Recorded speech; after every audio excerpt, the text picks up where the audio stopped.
But mathematically, the problem is simple. First, I need to figure out how much it's called dynamic programming. In order to solve what I need to do now, I need to go to the end and figure out and come back. So the first point is 30 years from now. First, I need to figure out how much money do I need in my account 30 years from now to be able to afford that hedonistic lifestyle that's going to be ungrateful to the grandkids. Okay. That's what the client wants. Okay. Don't argue with the client too much. Just get your fee, be done with it. Trust me, they're ungrateful little bastards. I had one client one time. We were managing his money in Turkey, but he also asked advice about the stuff he was doing in NASDAQ. This is late 1999. This guy was worth about $50 million. Those days, that was real money. These days, even a startup guy can have that kind of money. And he had about $35 million invested in NASDAQ. I looked at the valuations and I told him, you got to get out of NASDAQ. He says, no, this, that. They tell me this in his Swiss advisors. I said, okay, at least buy a way out of the money put option. It was going to cost him only $500,000 to protect the portfolio of $35 million. He said, I didn't find the money on the street. I'm not going to waste it on that. He says, what if the stock market doesn't drop? I said, that $500,000 is gone. I'm not wasting that. He doesn't buy it. Of course, early 2000, NASDAQ hits 5,100. And within about 2 months, it was down to 1,500. Okay. He lost over $25 million. Had he taken my advice and bought the put option, he would have lost only $5 million. He was so bad. He's like, now I have to work again because he has this big household, he has this yacht, all that has to be served. He was using his portfolio to generate income to serve his lifestyle. I mean, I made the mistake of saying, you should have listened to me. This guy came to the meetings packing heat, okay? And no guns were allowed in our building. He didn't care. He was the client. We said, okay. We kind of got him from the side doors because he didn't want to leave his gun anywhere. And you know what he said to me? Why did you listen to me? You had the authority to actually do it for me. Why didn't you do it? Had I done this and NASDAQ had not dropped, he would have lost $500,000. He wouldn't have killed me, but the way we do things in Turkey with the mafia style, you get a bullet in your heel. Okay. That's what would have happened to me. So only you push the client only to a certain level. After that, you want that? Okay. You get the advice that you ask for, and you get it. So don't argue with the client too much. So a client could be an obnoxious, hedonistic guy like me. Doesn't matter. He pays you. Okay. You know, as long as he's not using his money in some hideous stuff, I'm good with that. So let's figure it out. I'm not gonna do it now. We'll do it next week. I'm gonna figure out, okay, let's say in order to afford all of that without worrying about inflation, he needs to have $7 million in his account when he retires. We solved half of the problem. How have we solved it? All I have to do is write down the cash flow of his requirements, calculate the present value. I already gave you that tool. That's your skill, right? I have a template for it, but it doesn't matter. It's like having a financial calculator. That looks a lot better and a lot more versatile. Now you know what he needs. Now you need to figure out what does he need to do to get there. Now that's a problem like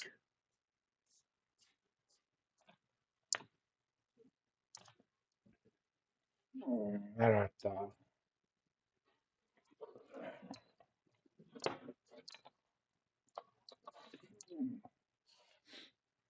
I don't know why this.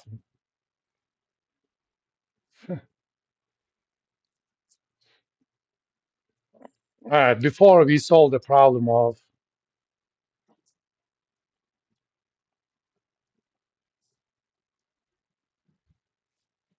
that's what a present value formula is. It may be a complicated annuity, grubbing annuity, it doesn't matter. It's a function. I can program that into Excel using formulas, or I can write code, doesn't matter. If I tell you X, that tells me Y. No problem. Technically, this is X1, X2. But now I have another function.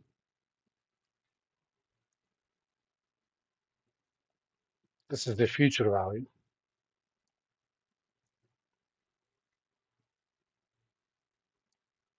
P of X1 through Xn equals from FV. Okay. So if I tell you the inputs, that future value function is going to calculate how much that money is going to be worth 30 years from now. So you have that skill, but now I'm telling you the result. You don't know what X1 is. Okay. It's an equation solving problem. Even if certain problems may not even have an algebraic solution, that doesn't matter. That doesn't mean we can't solve it numerically. Those of you who took my classes before, you heard of something called goal seek, right? You have something that depends on a formula. That's your goal, or that's your target cell. You want that target cell to be a certain number. That's your goal. And you want to achieve that by changing one of the inputs. It's like, let's do that to solve a quadratic in Excel.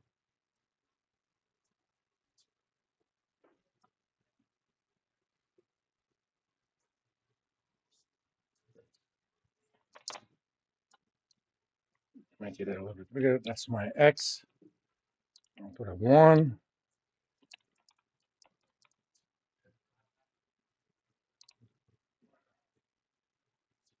X squared minus X plus 3. Of course, Excel doesn't know anything about what X is. So if X is 1, f of X is 3. I want a value for X so that f of X is 0. The way I would do that in Excel before I met me, it would be I click on that f of X cell, data, what if analysis, goal seek, make that thing what I want, which is 0, by changing what I don't know. Of course, this may not have a solution. In this case, apparently it doesn't. So that's not all quadratics have a solution, or they have solutions, but not in real number domain.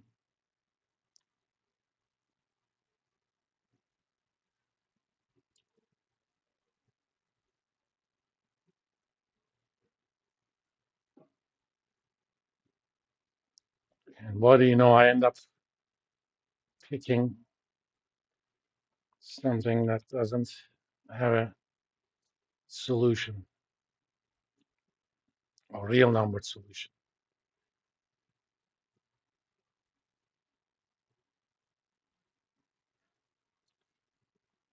This is a danger when you make stuff up on the fly. Okay. It's not exactly 0, but these things are numerical algorithms, so that's good enough. If you want more precision, we have also options to increase that, but there's the limit to how much precision you can get on computers. On computers, any numbers are represented only up to about 15 degrees, 15 digits of significance. Okay. If you want 20, you're not going to get it. That's because computers do not have the real number system. It's called floating numbers. In fact, the number of numbers that you can represent in computers is actually finite. It's the largest number you can have is 10 to the power 308, which is about the cube of the number of, no, more than cube of the total number of electrons in the entire universe. So that's a pretty large number. Or it's cube of Google. Google is 10 to the power 100, by the way, in case if you didn't know what that name came from. Uh, but the number of items that you can represent are finite. Okay? But that's good enough precision for all intents and purposes. So, yes, I have a quadratic formula in this case, but sometimes you don't have a formula. For example, this guy, after whom I named one of my cats,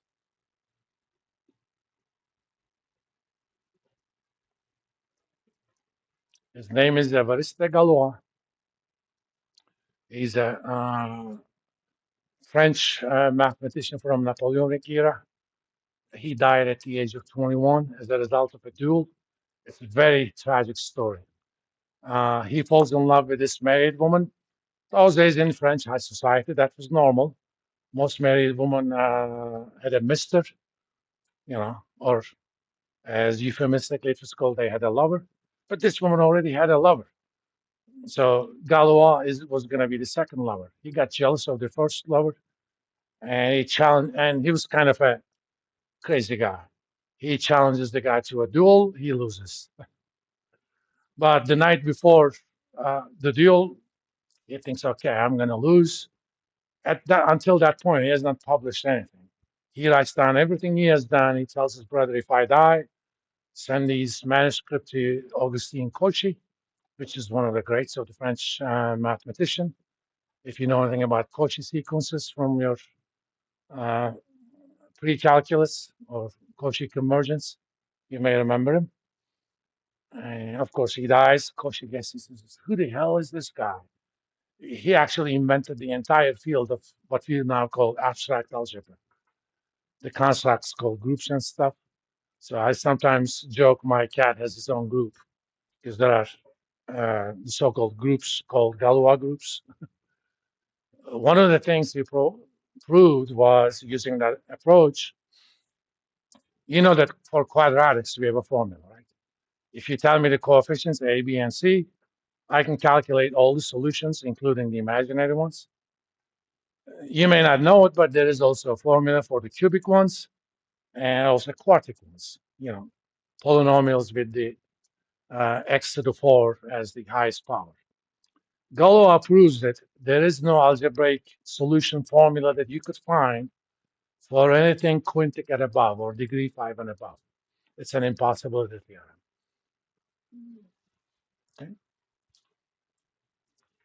Okay, Galois told me that I couldn't algebraically solve some equation. That doesn't mean I can't solve a given quintic equation. All I have to do is ask Excel to do it for me. If there's a leading number solution, it's going to find it. It's that simple. I mean, similarly, there is no algebraic formula to value a Asian-style call option. I can use Excel to do Monte Carlo simulation to find the answer. There's always numerical solutions. Okay? So we're basically letting Excel do the algebra for us.